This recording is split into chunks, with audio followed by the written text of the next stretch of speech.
Boring, no comment. शुक्रवार को संसद में बजट सत्र के पहले दिन द्रौपदी मुर्मू द्वारा सदन की शुरुआत करने के बाद कांग्रेस नेता सोनिया गांधी ने कहा कि राष्ट्रपति थक रही थी। सोनिया गांधी ने कहा कि राष्ट्रपति अंत तक बहुत थक गई, वो मुश्किल से बोल पा रही थी। वहीं उनके बगल में खड़े राहुल गांधी ने अभिभाषण को बोरिंग बता दिया। उन्होंने कहा कुछ भी नया नहीं था, नो कॉमेंट्स। सुनिए ये बयान। Boring, no comment. No, the president was getting very tired by the end. Repeating the same thing again No, and she again. could hardly speak, poor thing. Boring, no comment.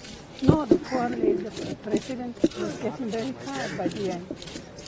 Repeating the same thing again No, and she again. could hardly speak, poor thing. Media से घिरे हुए राहुल गांधी और सोनिया गांधी ऐसा लग रहा था कि वो आपस में बातचीत कर रही हैं, पर उन्हें बिल्कुल मालूम था कि वहां मौजूद मीडिया के कैमरे पर ये तमाम चीजें जो हैं कैप्चर हो रही हैं। उसके बावजूद उन्होंने काफी रूखा बयान दिया। राहुल गांधी ने, जैसा आपने सुना, कि उन्होंने साफ तौर पर इस पूरे अभिभाषण को बोरिंग बता दिया। वहीं सोनिया गांधी ने कहा कि वो एक बेचारी लेडी है जो बोलते बोलते अचानक थक जा रही थी।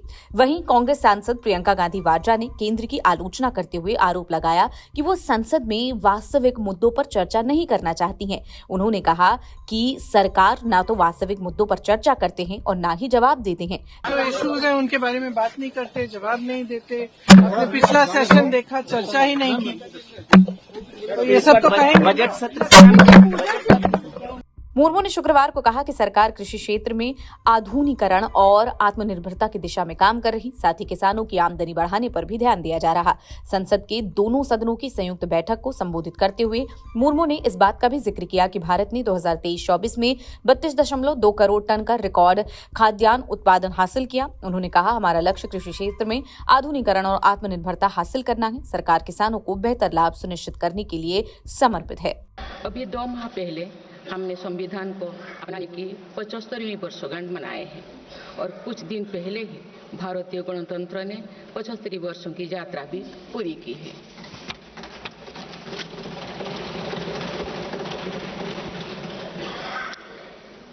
ये अवसर लोकतंत्र की जननी के रूप में भारत के गौरव को नई ऊंचाई देगा। मैं सभी देशवासियों की तरफ से बाबा साहेब आम्बेडकर समेत सभी संविधान निर्माताओं को नमन करते हैं। परम आदरणीय राष्ट्रपति जी का कभी नहीं दिखा था। जिस प्रकार की बेहुदी बात कांग्रेस पार्टी की नेता आदरणीय श्रीमती सोनिया गांधी जी और उनकी सुपुत्र नेता प्रतिपक्ष राहुल गांधी जी ने भारत की राष्ट्रपति जी के बारे में बताए, जो शब्द उन्होंने उच्चारण किए, मैं उसको मुंह में भी नहीं ले सकता हूं। इस प्रकार की अहंकार के लिए मैं कठोर से कठोर शब्दों में उसको निंदा करता हूं। फ्यूडल लोगों से, सामंतवादी लोगों से और अपेक्षा भी क्या करें।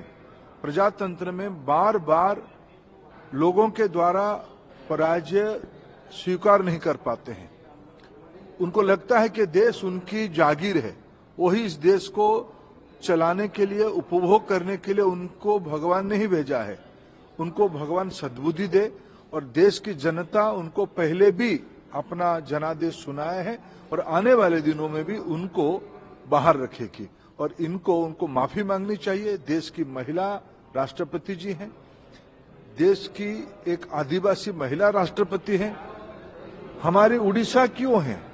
ये उड़ीसा का अपमान है, भारत की आदिवासी समाज के अपमान है, वंचित वर्ग के अपमान है, बाबा साहेब आम्बेडकर जी का अपमान है और भारत की महिला शक्ति का ये अपमान है। ये सामंतवादी लोग को मैं कठोर से कठोर शब्दों में निंदा करता हूं। आपको ये वीडियो कैसा लगा कमेंट सेक्शन में जरूर बताएं और देश दुनिया की तमाम खबरों के लिए बने रहें जनसत्ता के साथ। नमस्कार।